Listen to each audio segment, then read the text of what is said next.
Hi all, I+ training സൊല്യൂഷൻസിൻ്റെ പുതിയൊരു ക്ലാസ്സിലേക്ക് സ്വാഗതം.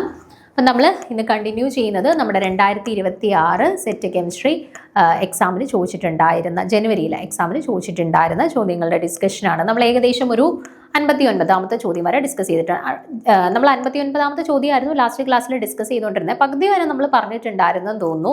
ഞാൻ ജസ്റ്റ് വേഗത്തിലൊന്ന് റിവൈസ് ചെയ്ത് തരാമേ. അപ്പോൾ വുഡ്വേർഡ് ഫിഷർ റൂള് യൂസ് ചെയ്തിട്ട് ഇപ്പോൾ lambda max total lambda max of a compound ആണ് നമുക്ക് കണ്ടുപിടിക്കേണ്ടത്. അപ്പോൾ വുഡ്വേർഡ് ഫിഷർ റൂള് പറയുന്നതിന് മുന്നോടിയായിട്ട് നമുക്ക് ഇപ്പോൾ ഡൈൻസിൻ്റെ കേസാണ് ക്വസ്റ്റ്യൻസ് വരുന്നുണ്ടെങ്കിൽ ആദ്യം ഹോമോ അനുലാർ ഡൈൻസ് എന്താണ്, ഹെട്രോ അനുലാർ ഡൈൻസ് എന്താണ് എന്നുള്ളത് അറിഞ്ഞിരിക്കണം എന്ന് പറഞ്ഞു. ഞാൻ ഇതുപോലെയുള്ള 2 ബെൻസീൻ റിങ്സിനെ അല്ലെങ്കിൽ 2 സൈക്ലോഹെക്സൈൻ റിങ്സ് കമ്പൈൻ ചെയ്ത് കഴിഞ്ഞാൽ അതിൻ്റെ അകത്ത് ഇപ്പം ഇതാണ്ടേ സെയിം റിങ്ങിനകത്ത് തന്നെയാണ് 2 ഓൾട്ടർനേറ്റീവ് ഡബിൾ ബോൺസ് വരുന്നുണ്ടെങ്കിൽ നമുക്ക് സിസ്റ്റത്തിനെ ഹോമോ അനുലാർ എന്ന് കൺസിഡർ ചെയ്യാം.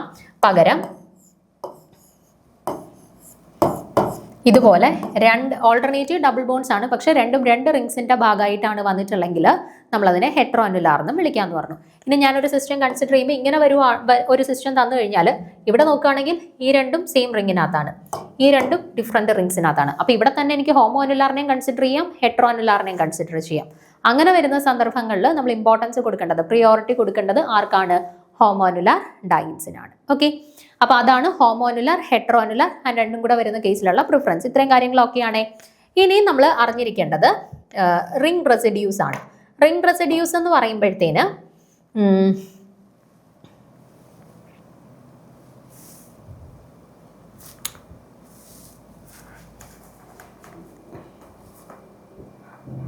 ഇവിടെ ഫിഗർ കൊടുത്തിട്ടില്ല അല്ലേ? ഞാൻ അല്ലാതെ വരച്ച് കാണിക്കാം.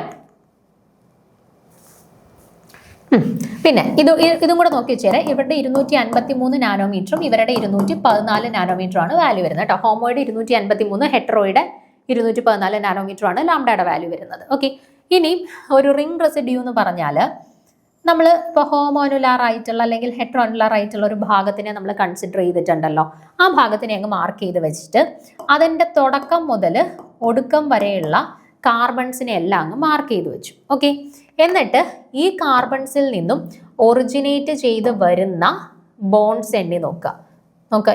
ഇതിൽ നിന്ന് ഒറിജിനേറ്റ് ചെയ്ത് വരുന്നതാണ് അല്ലേ 1. ഇവിടുന്ന് ഒന്നുമില്ല, ഇവിടുന്ന് ഒന്നുമില്ല, ഇവിടുന്ന് 2 എണ്ണം ഉണ്ട് അല്ലേ, 2 എണ്ണം ഒറിജിനേറ്റ് ചെയ്ത് പോകുന്നുണ്ട്.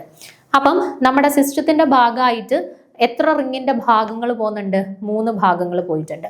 അപ്പോൾ ഈ കേസിൽ എനിക്ക് എത്ര റിംഗ് റെസിഡ്യൂസ് ഉള്ളതായിട്ട് പറയാം? റിംഗ് റെസിഡ്യൂസ് 3 ആണെന്ന് പറയാം. ഓക്കെ, ഇനി ഈ ഒരു സിസ്റ്റം കൺസിഡർ ചെയ്യുവാണെന്നുണ്ടെങ്കിൽ ഈ സിസ്റ്റം എന്താ ഇവിടുന്ന് ഇവിടെ വരെ എക്സ്റ്റെൻഡ് ചെയ്ത് പോകുന്നുണ്ട് അല്ലേ?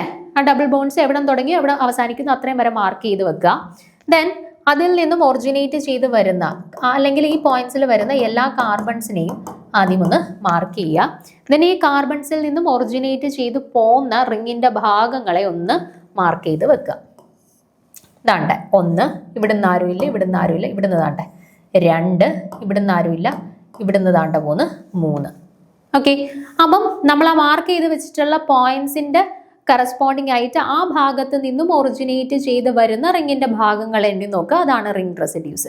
ആൻഡ് ഓരോ റിംഗ് റെസിഡ്യൂസിനും നമ്മൾ 5 നാനോമീറ്റർ ആണ് ലാംഡ വാല്യൂ കൊടുക്കുന്നത്. ഇപ്പോൾ ഈ കേസിലാണെന്നുണ്ടെങ്കിൽ 3 റിംഗ് റെസിഡ്യൂസ് ഉണ്ട് അല്ലേ? അപ്പോൾ 5 × 3 = 15 നാനോമീറ്റർ ആണ് ഇവരുടെ കേസിൽ ടോട്ടലി റിംഗ് റെസിഡ്യൂസിന്റെ കറസ്പോണ്ടിങ് ആയിട്ടുള്ള ലാംഡ വാല്യൂ വരുന്നത്. ഓക്കെ, അപ്പോൾ റിംഗ് റെസിഡ്യൂ എന്താണെന്ന് മനസ്സിലായേ? ഇനി അടുത്തത് റിംഗ് റെസിഡ്യൂസ് കഴിഞ്ഞു കഴിഞ്ഞാൽ നോക്കാം,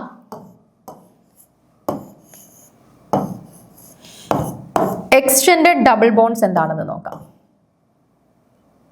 ഓക്കെ, ഈ ഒരു സിസ്റ്റമാണ് നമുക്ക് തന്നിട്ടുള്ളതെന്ന് കരുതുക. അപ്പോൾ ഇവിടെ നോക്കുമ്പോൾ ഇത് സെയിം റിങ്ങിലാണ്, ഇത് 2 ഡിഫറെൻറ്റ് റിങ്ങിലാണ്. അപ്പോൾ ഹോമോ അനുലാറും കൺസിഡർ ചെയ്യാം, ഹെട്രോ അനുലാറും കൺസിഡർ ചെയ്യാം. പക്ഷേ പ്രിയോറിറ്റി വരുന്നത് ആർക്കാണ്? ഹോമോയ്ക്കാണ് പ്രിയോറിറ്റി വരുന്നത്. അപ്പോൾ ഈ സിസ്റ്റത്തിനെ ഞാൻ ഹോമോ അനുലാർ ഡൈനായിട്ട് കൺസിഡർ ചെയ്തു. ഇനി ഞാൻ ആ ഹോമോ അനുലാറിൻ്റെ ഭാഗം മാത്രം ഞാനൊന്ന് മാർക്ക് ചെയ്യുവാണേ. ഇത്രയും ഭാഗമാണ് ഹോമോ അനുലാർ. അതിനുശേഷം നോക്കിക്കേ, ഓൾട്ടർനേറ്റീവ് പൊസിഷനിൽ ഒരു സിംഗിൾ ബോണ്ട് വന്നിട്ട് പിന്നെ ഒരു ഡബിൾ ബോണ്ട് വന്നിട്ടുണ്ട് അല്ലേ? ഓൾട്ടർനേറ്റീവ് പൊസിഷൻസിൽ ഒരു സിംഗിൾ ബോണ്ട് വന്ന ശേഷം പിന്നെ ഒരു ഡബിൾ ബോണ്ട് വന്നിട്ടുണ്ട് അല്ലേ? അതായത് ഡബിൾ ബോണ്ട് എക്സ്റ്റെൻഡ് ചെയ്ത് പോകുന്നുണ്ട്, അതായത് കോൺജുഗേഷൻ എക്സ്റ്റെൻഡ് ചെയ്ത് പോകുന്നുണ്ട് അല്ലേ? അപ്പം നമ്മുടെ ഹോമോ അനുലാർ അല്ലെങ്കിൽ ഹെട്രോ അനുലാർ ഡൈൻ്റെ ഭാഗമായിട്ടുള്ള ആ ഡബിൾ ബോണ്ട്സ് കൂടാണ്ട് പിന്നെയും ഡബിൾ ബോണ്ട് എക്സ്റ്റെൻഡ് ചെയ്ത് കോൺജുഗേറ്റഡ് ആയിട്ട് പോവുകയാണെങ്കിൽ അവരെയാണ് നമ്മൾ എന്ത് വിളിക്കുക? എക്സ്റ്റെൻഡഡ് കോൺജുഗേഷൻ എന്ന് വിളിക്കുക. എക്സ്റ്റെൻഡഡ് കോൺജുഗേഷൻ എന്ന് വിളിക്കുക. ആൻഡ് എക്സ്റ്റെൻഡഡ് കോൺജുഗേഷൻ വരുമ്പോഴത്തേന് ഓരോ അഡീഷണൽ ഡബിൾ ബോണ്ടിനും നമ്മൾ 30 നാനോമീറ്റർ വെച്ചിട്ട് ആഡ് ചെയ്ത് കൊടുക്കേണ്ടതായിട്ട് വരും കേട്ടോ.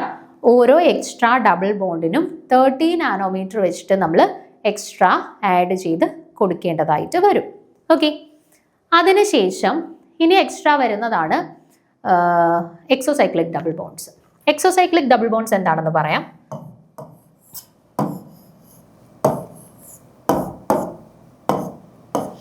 അതായത് ഈ ഡബിൾ ബോണ്ട് ഈ റിങ്ങിന്റെ ഭാഗമാണ്, ഈ ഡബിൾ ബോണ്ട് ഈ റിങ്ങിന്റെ ഭാഗമാണ്. ഓക്കെ, അപ്പോൾ ടോട്ടലി ഈ സിസ്റ്റത്തിൽ 2 ഡബിൾ ബോണ്ട്സ് ഉണ്ട് അല്ലേ? അതിൽ ഏതെങ്കിലും ഡബിൾ ബോണ്ട് ഏതെങ്കിലും റിങ്ങിൽ നിന്നും ഒറിജിനേറ്റ് ചെയ്ത് വരുവാണെന്നുണ്ടെങ്കിൽ ആ ഡബിൾ ബോണ്ട്സിനെയാണ് നമ്മൾ എക്സോസൈക്ലിക് ഡബിൾ ബോണ്ട്സ് എന്ന് പറയുക. ഇപ്പം ഈ ഡബിൾ ബോണ്ട് നോക്കിക്കേ, നിങ്ങൾ ഈ ഡബിൾ ബോണ്ട് നോക്കിക്കേ, ദാണ്ട് ഈ റിങ്ങിന്റെ ഈ ഭാഗത്ത് നിന്നും ഒറിജിനേറ്റ് ചെയ്ത് വരുന്ന ഡബിൾ ബോണ്ടാണ് അല്ലേ? അപ്പൊ ഇയാളെ എനിക്ക് എന്ത് വിളിക്കാം? എക്സോസൈക്ലിക് ഡബിൾ ബോണ്ട്സ് എന്ന് വിളിക്കാം. പക്ഷെ ഈ ഡബിൾ ബോണ്ട് നോക്കിക്കേ, ഈ റിങ്ങിൽ നിന്നും ഒറിജിനേറ്റ് ചെയ്ത് വരുന്ന ഡബിൾ ബോണ്ടാണോ? ഈ റിങ്ങിന്റെ ഈ പോയിന്റിൽ നിന്നോ ഈ പോയിന്റിൽ നിന്നോ ഇങ്ങനെ തുടങ്ങുന്ന ഡബിൾ ബോണ്ടാണോ? അല്ല, ഈ റിങ്ങുമായിട്ട് യാതൊരു ബന്ധവും ഈ ഡബിൾ ബോണ്ടിന് ഇല്ല. അപ്പൊ ഇതിനെ എനിക്ക് എക്സോസൈക്ലിക് ഡബിൾ ബോണ്ട് ആയിട്ട് കൺസിഡർ ചെയ്യാൻ പറ്റുമോ? ഇല്ല. തൊട്ടടുത്തുള്ള ഒരു റിങ്ങിന്റെ ഭാഗമായിട്ട് വരുന്ന ഡബിൾ ബോണ്ടിനെയാണ് എക്സോസൈക്ലിക് ഡബിൾ ബോണ്ട് എന്ന് പറയുന്നത്. നമുക്ക് ഇതിന്റെ കേസിൽ നോക്കാം. ഈ ഡബിൾ ബോണ്ട് എന്ന് പറഞ്ഞാൽ അപ്പുറത്തുള്ള റിങ്ങിന്റെ ഭാഗമാണോ? അല്ല, ഇതിനെ എക്സോസൈക്ലിക് ഡബിൾ ബോണ്ട് ആയിട്ട് കൺസിഡർ ചെയ്യാൻ പറ്റത്തില്ല. പക്ഷെ ഈ ഡബിൾ ബോണ്ട് നോക്കിക്കേ, ഈ റിങ്ങിന്റെ ഈ ഭാഗത്ത് നിന്നും ഒറിജിനേറ്റ് ചെയ്ത് വരുവാണ് അല്ലെ? അപ്പൊ ഇതൊരു എക്സോസൈക്ലിക് ഡബിൾ ബോണ്ട് ആണ്. ഇത് താണ്ട വേറൊരു റിങ്ങിൽ കിടക്കുക അല്ലെ? ഇതിന്റെ എന്തെങ്കിലും ഭാഗമാണോ? അല്ല. അപ്പൊ ഇതിനെ നമുക്ക് എക്സോസൈക്ലിക് ഡബിൾ ബോണ്ട് ആയിട്ട് കൺസിഡർ ചെയ്യാൻ പറ്റുമോ? ഇല്ല. അപ്പം ഇവിടെ ഒരു എക്സോസൈക്ലിക് ഡബിൾ ബോണ്ട് മാത്രമേ ഈ ഒരു സിസ്റ്റത്തിന്റെ കേസിലും പ്രസന്റ് ആയിട്ടുള്ളൂ. ഓക്കെ, ഇനി നോക്കുക, എക്സോസൈക്ലിക് ഡബിൾ ബോണ്ട്സിന്റെ കേസിൽ എത്രയാ വാല്യൂ വരുന്നതെന്ന് അറിയോ? 5 നാനോമീറ്റർ ആണ്. എത്രയാണ്? 5 നാനോമീറ്റർ ആണ് എക്സോസൈക്ലിക് ഡബിൾ ബോണ്ട്സിന്റെ കേസിലും വാല്യൂ വരുന്നത്. മനസ്സിലായോ? 5 നാനോമീറ്റർ ആണ് എക്സോസൈക്ലിക് ഡബിൾ ബോണ്ട്സിന്റെ കേസിലും വാല്യൂ വരുന്നത്. ഓക്കെ, അപ്പം ഇത്രയും കാര്യങ്ങളാണ് ബേസിക് ആയിട്ട് നമ്മൾ ഡൈൻ സിസ്റ്റത്തിന്റെ കേസിൽ വുഡ്വാർഡ് ഫിഷർ റൂളുമായിട്ട് ബന്ധപ്പെട്ട് ഓർത്തിരിക്കുന്നത്. അതാണ് ഇവിടെ കൊടുത്തിട്ടുണ്ട്. ഹോമോനുലാർ ഡൈൻസ് വരുവാണെങ്കിൽ 253 നാനോമീറ്റർ, ഹെട്രോ അനുലാർ ഡൈൻസ് വരുവാണെങ്കിൽ 214 നാനോമീറ്റർ. ദെൻ ആൽക്കൈൽ സബ്സ്റ്റിറ്റ്യുവൻസ് അല്ലെങ്കിൽ റിംഗ് റെസിഡ്യൂസ് അല്ലെങ്കിൽ ആ റിങ്ങിന്റെ ഭാഗമായിട്ട് ഏതെങ്കിലും ആൽക്കൈൽ സബ്സ്റ്റിറ്റ്യുവൻസ് എന്ന് ഉദ്ദേശിക്കുന്നത് ഇത്രയേ ഉള്ളൂ.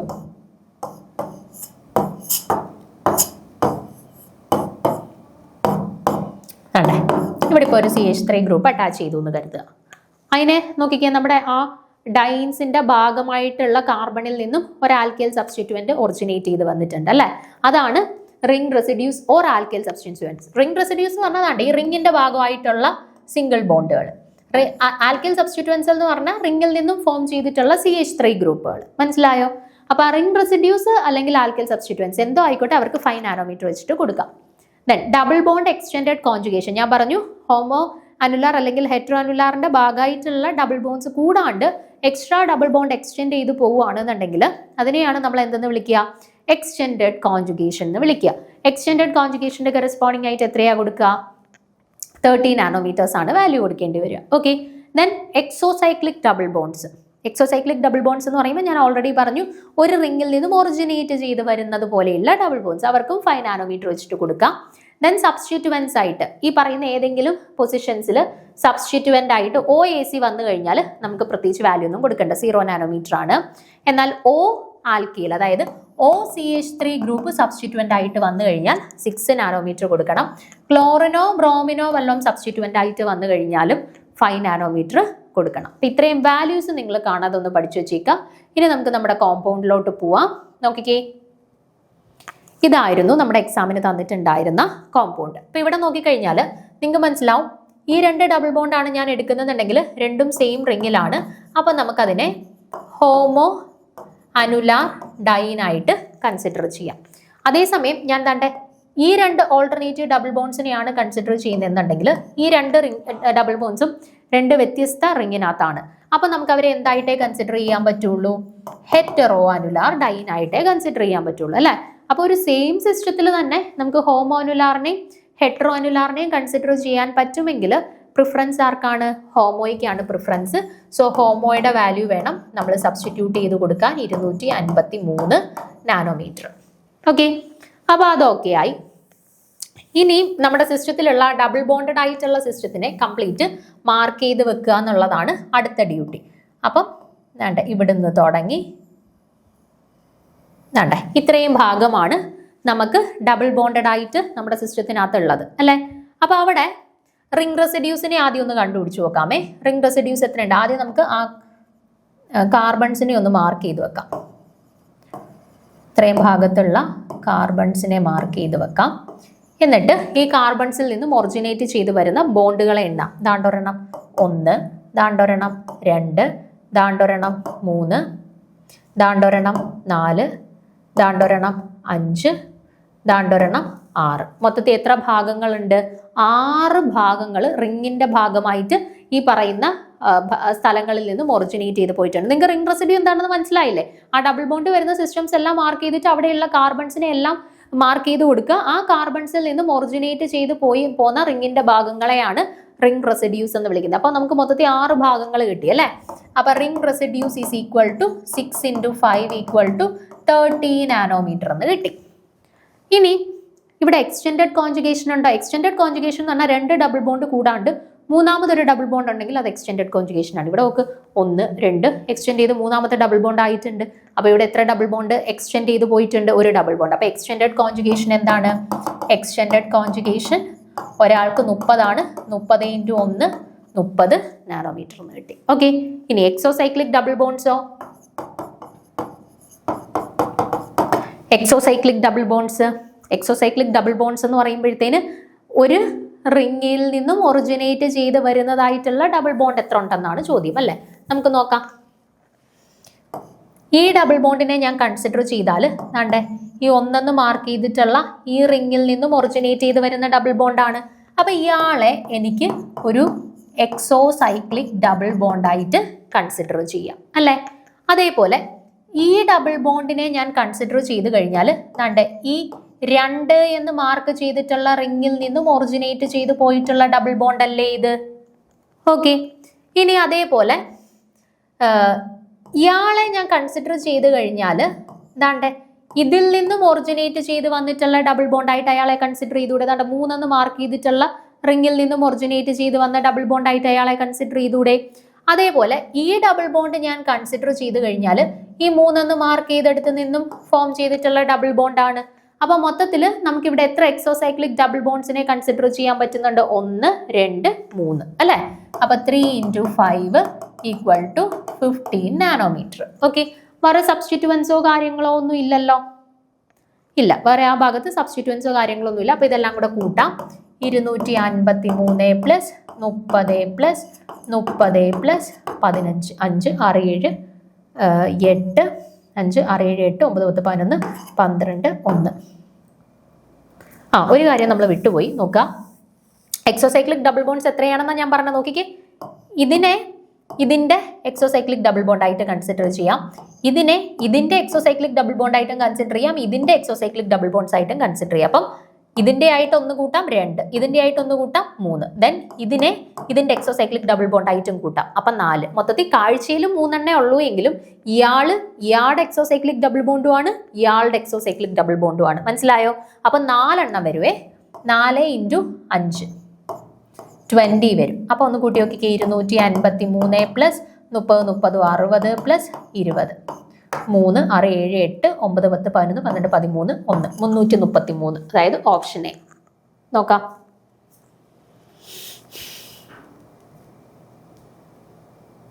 ഓപ്ഷൻ എ 333 നാനോമീറ്റർ ആണ് കറക്റ്റ് ആൻസർ ആയിട്ട് വരുന്നത് കേട്ടോ. ഒന്നുമില്ല, നിങ്ങൾ ആദ്യമായിട്ട് വുഡ്വാർഡ് ഫിഷർ റൂൾ കേൾക്കുന്ന ആളുകളാണെങ്കിൽ കുറച്ച് ഡൗട്ട്സ് കാര്യങ്ങൾ വരും. നമ്മൾ ഓൾറെഡി എനിക്ക് തോന്നുന്നു നമ്മൾ യൂട്യൂബിലും അല്ലാണ്ടെയും ഈ പറയുന്ന വുഡ്വാർഡ് ഫിഷർ റൂളിൻ്റെ നോട്ട്സ് മീൻസ് ക്ലാസ് അപ്ലോഡ് ചെയ്തിട്ടുണ്ട്. അപ്പോൾ അതൊന്ന് കണ്ടു നോക്കിക്കഴിഞ്ഞാൽ നിങ്ങൾക്ക് ഈ പറയുന്ന കൺസെപ്റ്റ് ക്ലിയർ ആയിക്കോളും കേട്ടോ. ഒന്നുമില്ല, വളരെ സിമ്പിളാണ്. ജസ്റ്റ് ഒരു ഈ പറയുന്ന കാര്യങ്ങൾ, എന്താണ് എക്സോസൈക്ലിക് ഡബിൾ ബോൺസ്, എന്താണ് ഹോമോനുലാർ, എന്താണ് ഹെറ്ററോനുലാർ, എന്താണ് എക്സ്റ്റെൻഡഡ് കോൺജുഗേഷൻ, എന്താണ് റിംഗ് റെസിഡ്യൂസ്, ഈ പറയുന്ന കാര്യങ്ങളൊക്കെ മനസ്സിലാക്കിയെന്നുണ്ടെങ്കിൽ ഏത് കോമ്പൗണ്ട് തന്നു കഴിഞ്ഞാലും നിങ്ങൾക്ക് അവിടെ ലാംഡ മാക്സ് കണ്ടുപിടിക്കാൻ പറ്റും. എല്ലാ പരീക്ഷയ്ക്കും ഒരു ഷുവർ ക്വസ്റ്റ്യൻ ആണ് വുഡ്വേർഡ് ഫിഷർ റൂൾ കേട്ടോ. അപ്പോൾ കൃത്യമായിട്ട് ഈ പറയുന്ന വുഡ്വേർഡ് ഫിഷർ റൂളുമായിട്ട് ബന്ധപ്പെട്ട് വരുന്ന ടേംസ് മനസ്സിലാക്കുക.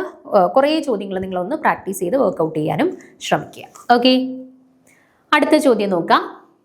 The order of the stability of the radicals is in the order. അപ്പോൾ ഇവിടെ കുറച്ച് ഫ്രീ റാഡിക്കൽസ് തന്നിട്ടുണ്ട്.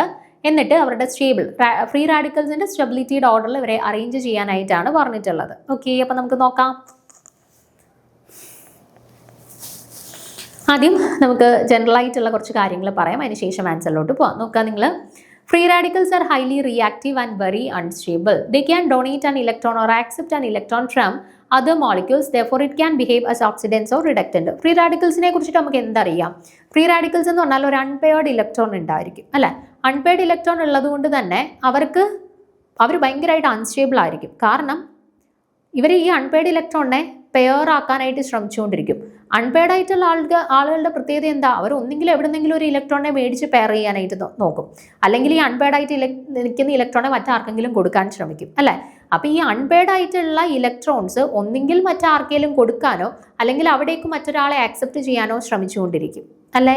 അതുകൊണ്ട് തന്നെ ഇവർ എന്തായിരിക്കും യൂഷ്വലി ഫ്രീ റാഡിക്കൽസ് എന്ന് പറയുന്നത് ഹൈലി അൺസ്റ്റേബിൾ ആയിരിക്കും. ഇലക്ട്രോൺസിനെ കൊടുക്കാനോ മേടിക്കാനോ ശ്രമിക്കുന്നവരായിരിക്കും. അതുകൊണ്ട് തന്നെ ഓക്സിഡൻ്റ് ആയിട്ടും റിഡക്റ്റൻ്റ് ആയിട്ടും ആക്ട് ചെയ്യാൻ കഴിവുള്ളവരും ആയിരിക്കും. In A free radical, the valence shell of the carbon having unpaired electron and has only 7 electrons, that is, they are electron deficient. An alkyl group attached to the carbon having unpaired electron will release electron by plus I effect. As a result, the availability of electron increases and hence the stability of radicals increases. അപ്പം നമ്മളിപ്പോൾ ഒരു കാർബണിൻ്റെ കേസിൽ ഒരു unpaid electron ഉണ്ട്. Okay, ഒരു കാർബണിൻ്റെ free radical ആണെന്ന് consider ചെയ്ത് കഴിഞ്ഞാൽ അവരുടെ കേസിൽ അവർക്ക് എത്ര ഇലക്ട്രോൺസ് അവൈലബിൾ ആയിട്ടുണ്ട്? വാലൻസിയിൽ 7 ഇലക്ട്രോൺസ് അല്ലേ. അഡീഷണൽ ആയിട്ട് ഒരു ഫ്രീ റാഡിക്കലൂടെ വന്നപ്പോൾ 7 ഇലക്ട്രോൺസ് അവൈലബിൾ ആയിട്ടുണ്ട്. അപ്പോൾ അവർ ഇലക്ട്രോൺ ഡെഫിഷ്യൻ്റ് ആണ് ആക്ച്വലി. കാരണം ഒരു ഇലക്ട്രോൺ കൂടെ കിട്ടിയാലേ മാത്രമേ അവർക്ക് സ്റ്റേബിൾ ആവാനായിട്ട് പറ്റുള്ളൂ. അപ്പം അൺസ്റ്റേബിൾ ആണ്. അപ്പോൾ ഇങ്ങനെയുള്ള ഒരു കാർബണിലേക്ക് ഒരു ആൽക്കൈൽ ഗ്രൂപ്പ് വരികയാണെന്ന് കരുതുക. അപ്പോൾ ആൽക്കൈൽ ഗ്രൂപ്പിൻ്റെ പ്രത്യേകത എന്താണ്? അവർ ഇലക്ട്രോൺസിനെ ഡൊണേറ്റ് ചെയ്യുന്നവരാണ് അല്ലേ. പ്ലസ് ഐ ഇഫക്റ്റ് ഉള്ളവരാണ്, ഇലക്ട്രോൺസിനെ ഡൊണേറ്റ് ചെയ്യുന്നവരാണ്. അപ്പോൾ ഈ ആൽക്കൈൽ ഗ്രൂപ്പ് ഈ പറയുന്ന റാഡിക്കൽ കാർബണിൽ പോയിട്ട് അറ്റാച്ച് ചെയ്യുന്ന സമയത്ത് അവരെന്ത് ചെയ്യും? ഒരു ഇലക്ട്രോണിനെ ഈ കാർബണിലേക്ക് കൊടുത്ത് കാർബൺ എന്ത് ചെയ്യും? സ്റ്റെബിലിറ്റി അറ്റൈൻ ചെയ്യും. അപ്പോൾ നോക്കിക്കേ, ആൽക്കൈൽ ഗ്രൂപ്പ് എന്തിന് സഹായിച്ചു? ഫ്രീ റാഡിക്കൽസിൻ്റെ സ്റ്റെബിലിറ്റി ഇൻക്രീസ് ചെയ്യാനായിട്ട് ഹെൽപ്പ് ചെയ്ത് അല്ലേ. അപ്പം ഈ പറയുന്ന ഫ്രീ റാഡിക്കൽസിലേക്ക് ആൽക്കൈൽ സബ്സ്റ്റിറ്റ്യുവൻസ് അല്ലെങ്കിൽ പ്ലസ് ഐ ഇഫക്റ്റ് ഉള്ള സബ്സ്റ്റിറ്റ്യുവൻസ് വരികയാണെന്നുണ്ടെങ്കിൽ അവരെന്തിനു സഹായിക്കും? അവർ stability of free radicals increase ചെയ്യാനായിട്ട് ഹെൽപ്പ് ചെയ്യും അല്ലേ. അപ്പോൾ the more the number of alkyl groups attached to the carbon radical, more is the availability of electrons and hence more the stability. അങ്ങനെയാണെന്നുണ്ടെങ്കിൽ നമുക്ക് പറയാം, ഇപ്പോൾ ഫ്രീ റാഡിക്കൽസിൽ തന്നെ primary, secondary, tertiary free radicals ഉണ്ട് അല്ലേ. പ്രൈമറിയിൽ ഒരു ആൽക്കൈൽ ഗ്രൂപ്പേ ഉള്ളൂ, സെക്കൻഡറിയിൽ 2, ടെർഷറിയിൽ 3 അല്ലേ. അപ്പോൾ പ്രൈമറി ടു സെക്കൻഡറി ടു ടെർഷറിയിലോട്ട് പോകുമ്പോൾ ആൽക്കൈൽ സബ്സ്റ്റിറ്റ്യുവൻസിൻ്റെ എണ്ണം കൂടുന്നു. ആൽക്കൈൽ സബ്സ്റ്റിറ്റ്യുവൻസിൻ്റെ എണ്ണം കൂടുമ്പോഴത്തേന് എന്ത് സംഭവിക്കും? അപ്പം തീർച്ചയായിട്ടും ഡൊണേറ്റ് ചെയ്യുന്ന ഇലക്ട്രോൺസിൻ്റെ എണ്ണം കൂടുന്നു, അവരുടെ സ്റ്റെബിലിറ്റി കൂടുന്നു അല്ലേ. അപ്പോൾ നമുക്ക് പറയാം, പ്രൈമറിയെക്കാട്ടിൽ സ്റ്റെബിലിറ്റി ഉള്ളതാണ് സെക്കൻഡറി ഫ്രീ റാഡിക്കൽ, അവരെക്കാട്ടിൽ സ്റ്റെബിലിറ്റി ഉള്ളതാണ് ടെർഷറി ഫ്രീ റാഡിക്കൽസ്. ഓക്കെ, അപ്പോൾ ടെർഷറി ഫ്രീ റാഡിക്കൽസിനാണ് പൊതുവെ ഏറ്റവും സ്റ്റേബിൾ ആയിട്ടുള്ള. അല്ലെങ്കിൽ നിങ്ങൾ ഓർത്ത് വെച്ചേക്കുക, ആൽക്കൈൽ സബ്സ്റ്റിറ്റ്യുവൻസ് വരുമ്പോഴത്തേന് ആൽക്കൈൽ സബ്സ്റ്റിറ്റ്യുവൻസിൻ്റെ എണ്ണം കൂടുന്നതിനനുസരിച്ചിട്ട് ഫ്രീ റാഡിക്കൽസിൻ്റെ സ്റ്റെബിലിറ്റി കൂടുന്നു. ഇനി ഇവിടുത്തെ കേസിൽ നിങ്ങൾ നോക്കുക, ഇവിടെ ഏറ്റവും സ്റ്റെബിലിറ്റി കുറവുള്ള ആൾ ആരായിരിക്കും? തീർച്ചയായിട്ടും ഇതാണ്ടേ, ഇവിടെ CH3 ഗ്രൂപ്പ് ഒന്നും അറ്റാച്ച്മെന്റ് ആയിട്ട് വന്നില്ല, ഹൈഡ്രജൻ ആണ് വന്നിട്ടുള്ളത് അല്ലേ. അപ്പോൾ തീർച്ചയായിട്ടും ഏറ്റവും സ്റ്റെബിലിറ്റി കുറവുള്ള ആളെന്ന് പറയുന്നത് ആരായിരിക്കും?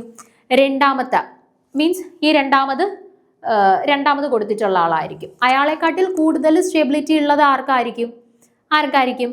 പിന്നെ സ്റ്റെബിലിറ്റി വരുന്നത് പ്രൈമറിക്കായിരിക്കും നെക്സ്റ്റ് സ്റ്റെബിലിറ്റി വരുന്നത്. പിന്നെ എന്താ വരുന്നത്? തൊട്ട് അടുത്ത പൊസിഷൻസിലോട്ട് ഡബിൾ ബോൺസ് വരുന്നുണ്ട്. അപ്പോൾ ഒരു റെസൊണൻസിന്റെ പോസിബിലിറ്റിയും കൂടെ വരുമ്പോഴത്തേന് അവർക്ക് കുറച്ചും കൂടെ സ്റ്റെബിലൈസ്ഡ് ആവും അവരുടെ structures.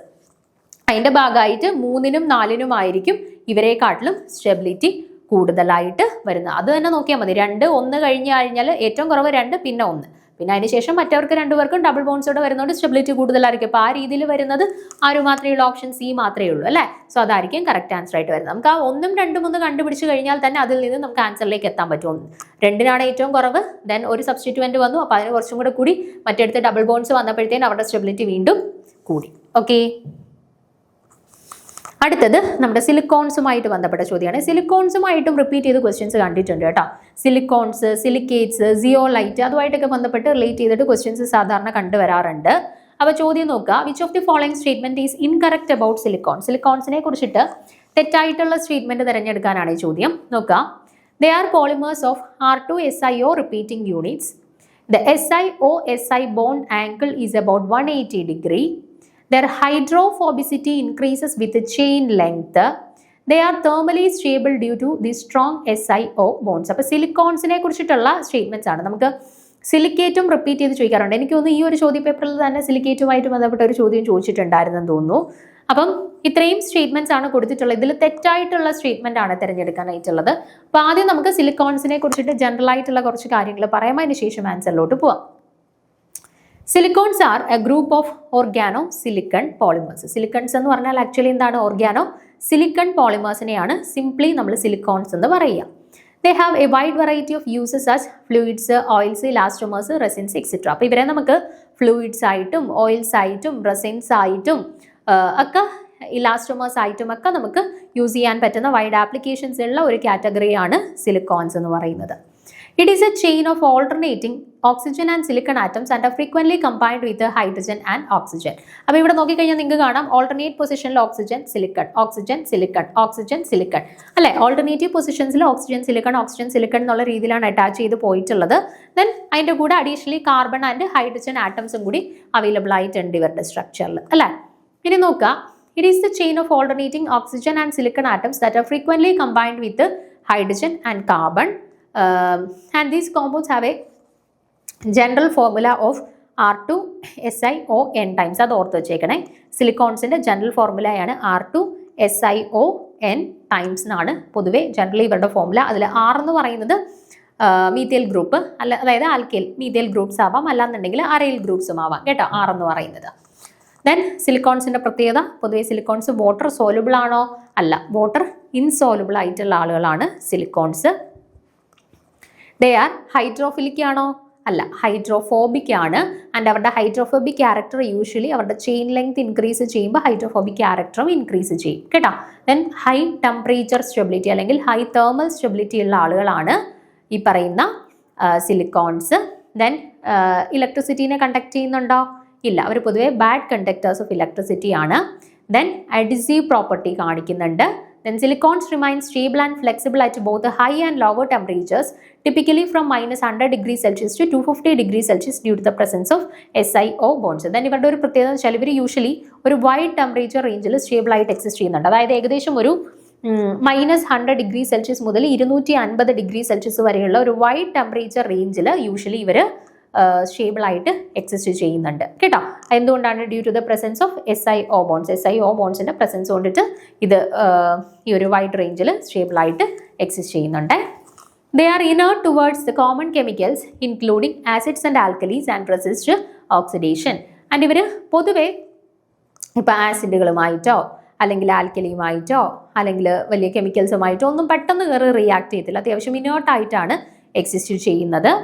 Then the oxygen atoms in the siloxane chain adopt a bend either like geometry. The bond angle at the oxygen atom is generally around 140 to 180 degree with a mean range of 150 degree Celsius. അപ്പം ഇവർക്കിടയിൽ ഇപ്പം ഈ സിലിക്കോൺസിന്റെ structure എടുത്തു കഴിഞ്ഞാൽ അവർക്കിടയിലുള്ള SiO ബോണ്ടുകൾ എന്ന് പറഞ്ഞാൽ ഏകദേശം ഒരു ബെൻഡ് ഷേപ്പ് പോലെ വരുന്നത്. ആക്ച്വലി ലീനിയർ അല്ല, ബെൻഡ് ഷേപ്പ് പോലാണ്. അതുകൊണ്ട് തന്നെ ഒരു 140-180 ഇടയിൽ ഏകദേശം ഒരു ആവറേജ് 150 ഡിഗ്രി റേഞ്ചിലാണ് SiO ബോണ്ട് ലെങ്ത്തുകൾ ഇവിടെ പ്രസന്റ് ആയിട്ടുള്ളത്. And silicon atoms is tetrahedrally coordinated and the bond angle around the silicon atom. Silicon ആറ്റംസിന് ചുറ്റുമുള്ള bond angle 150 degree. SiO bond ലെങ്ത്തുകൾ എന്തുവാ വരുന്നത്? 150 ഡിഗ്രിയുമാണ് വരുന്നത്. ഓക്കെ, ഇനി നോക്കിക്കേ, ഏതൊക്കെയാണ് റോങ് ആയിട്ട് വരുന്ന സ്റ്റേറ്റ്മെന്റ്? ആദ്യത്തെ പോയിന്റ് നോക്കുക, they are polymers of R2SiO repeating units അല്ലേ? ശരിയാണ്. R2SiO n ടൈംസ് ആണ് ഇവരുടെ ജനറൽ ഫോർമുല. അപ്പോൾ റിപ്പീറ്റിംഗ് യൂണിറ്റ് ആയിട്ട് വരുന്നത് R2SiO തന്നെയാണ്, കറക്റ്റ് ആണ്. ഓപ്ഷൻ സി നോക്കിക്കേ, ഹൈഡ്രോഫോബിക്. നമ്മൾ പറഞ്ഞു ഹൈഡ്രോഫോബിക് ആണ്, ഹൈഡ്രോഫിലിക് അല്ല, ഹൈഡ്രോഫോബിക് ആണ്. ആൻഡ് ആ ഹൈഡ്രോഫോബിക് ക്യാരക്ടർ യൂഷ്വലി അവരുടെ ചെയിൻ ലെങ്ത് കൂടുമ്പോൾ ഇൻക്രീസ് ചെയ്യും എന്ന് പറഞ്ഞു അല്ലേ? അതും ശരിയാണ്. They are thermally stable due to strong SiO bonds അല്ലേ? അത് നമ്മൾ പറഞ്ഞു. ടെമ്പറേച്ചർ സ്റ്റെബിലിറ്റി ഉണ്ട്, ഹൈലി തെർമലി സ്റ്റേബിൾ ആണ്, ഏകദേശം -100 മുതൽ 250 ഡിഗ്രി സെൽഷ്യസ് വരെ സ്റ്റേബിൾ ആയിട്ട് അവർ എക്സിസ്റ്റ് ചെയ്യുന്നുണ്ടെന്ന് പറഞ്ഞു അല്ലേ? അപ്പോൾ തെർമലി സ്റ്റേബിൾ ആണ്, അതും ശരിയാണ്. അപ്പോൾ ഏതാണ് റോങ്? SiO ബോണ്ട് ആംഗിൾ എന്ന് പറയുന്നത് 180 ഡിഗ്രി ആണോ? അല്ല. SiO ബോണ്ട് ലെങ്ത്തുകൾ യൂഷ്വലി 150 ഡിഗ്രി റേഞ്ചിലും വരും. ആൻഡ് സിലിക്കണിന് ചുറ്റുമുള്ള ബോൺസ് ടെട്രാഹെഡ്രലി ആണ് അറേഞ്ച് ചെയ്തിട്ടുള്ളത്, അതുകൊണ്ട് തന്നെ 109.4 ഡിഗ്രിയുമാണ് വരുന്നത്. അപ്പം ഓപ്ഷൻ ബി ശരിയാണോ? അല്ല, അതാണ് റോങ് ആയിട്ട് വരുന്ന സ്റ്റേറ്റ്മെന്റ്. ഓക്കെ, അടുത്ത ചോദ്യം നോക്കുക. Which of the following statement is correct? നമ്മുടെ എന്താണ് VSEPR തിയറി ബേസ് ചെയ്തിട്ടുള്ള ചോദ്യമാണ്. VSEPR തിയറി വളരെ ഇമ്പോർട്ടൻ്റ് ആണ്. എല്ലാ തവണയും ഒരു ചോദ്യം അല്ലെ 2 ചോദ്യം ഈ ഒരു കൺസെപ്റ്റുമായിട്ട് ബന്ധപ്പെട്ട് ചോദിക്കാറുണ്ട്. ഒന്നെങ്കിൽ ഷേപ്പ് പ്രെഡിക്റ്റ് ചെയ്യാനായിട്ടായിരിക്കും, അല്ലെങ്കിൽ ഹൈബ്രിഡൈസേഷൻ പ്രെഡിക്റ്റ് ചെയ്യാനായിട്ടായിരിക്കും, അല്ലാന്നുണ്ടെങ്കിൽ ലോൺ പേയേഴ്സിൻ്റെയോ ബോണ്ട് പേയേഴ്സിൻ്റെയോ എണ്ണം പ്രെഡിക്റ്റ് ചെയ്യാനായിരിക്കും. അപ്പോൾ അങ്ങനെ പല രീതിയിൽ നമുക്ക് VSEPR തിയറി റിലേറ്റഡ് ആയിട്ട് ചോദ്യം വരാറുണ്ട്. അപ്പോൾ ഇവിടെ നമുക്ക് സ്റ്റേറ്റ്മെന്റ്സ്, കറക്റ്റ് ആയിട്ടുള്ള സ്റ്റേറ്റ്മെന്റ് തിരഞ്ഞെടുക്കാനാണ് ചോദ്യം. ആദ്യത്തെ സ്റ്റേറ്റ്മെന്റ് നോക്കിക്കേ, IF7 is A planar molecule.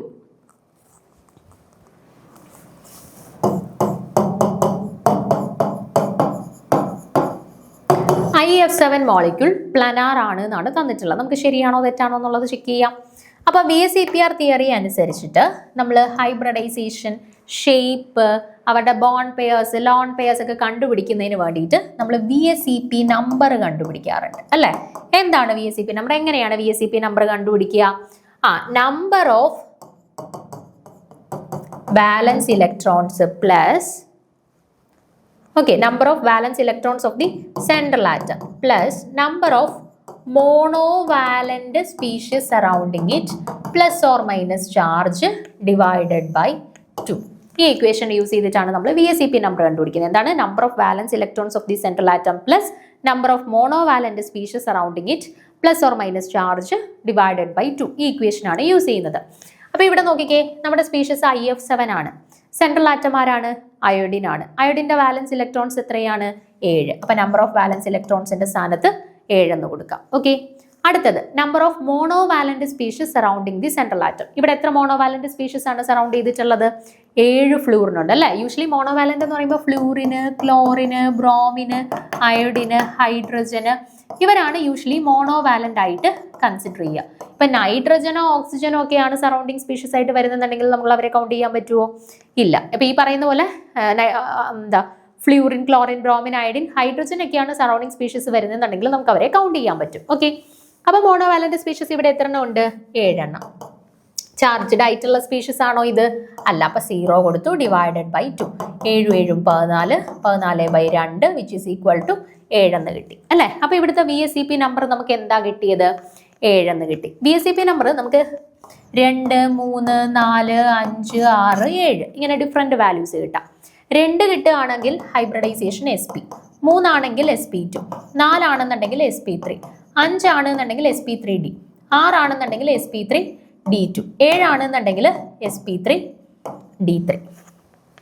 Okay, അപ്പൊ ഇവിടെ നോക്കിക്കേ നിങ്ങൾ, ഇവിടെ നമുക്ക് എന്താ കിട്ടിയത്? VSEP നമ്പർ 7 ആണ് കിട്ടിയത് അല്ലെ? VSEP നമ്പർ 7 ആണെങ്കിൽ ഹൈബ്രിഡൈസേഷൻ എന്താണ്? SP3D3 ഹൈബ്രിഡൈസേഷൻ ആണ് അല്ലെ? And bond number of bond purse, number of loan purse നമ്മൾ എങ്ങനെയാണ് കണ്ടുപിടിക്കുന്നതെന്ന് അറിയോ? സെൻട്രൽ ആറ്റത്തിനെ സറൗണ്ട് ചെയ്ത് എത്ര സ്പീഷീസ് ഉണ്ടോ അതാണ് ബോണ്ട് പേഴ്സ്. ഇവിടെ എത്ര സ്പീഷീസ് ഉണ്ട് സെൻട്രൽ ആറ്റത്തിനെ സറൗണ്ട് ചെയ്തിട്ട്? 7 ഫ്ലൂറിനുണ്ട്. അപ്പൊ ഇവിടുത്തെ ബോണ്ട് പേഴ്സ് എത്രയാണ്? 7. ഇനി ലോൺ പേഴ്സ് എങ്ങനെയാണ് കണ്ടുപിടിക്കുന്നത്? VSEP നമ്പറിൽ നിന്നും ബോണ്ട് പേഴ്സിനെ കുറച്ചാൽ മതി. VSEP നമ്പർ നമുക്ക് ഇവിടെ എത്രയാ കിട്ടിയത്? 7. ബോണ്ട് പേഴ്സ് എത്രയാ കിട്ടിയത്? 7. അപ്പൊ 7 - 7 എത്രയാ? 0. അപ്പൊ ഇവിടുത്തെ ലോൺ പേഴ്സ് നമുക്ക് എത്ര കിട്ടി? 0. അപ്പൊ ബോണ്ട് പേഴ്സ് 7, ലോൺ പേഴ്സ് ഒന്നും ഇല്ല.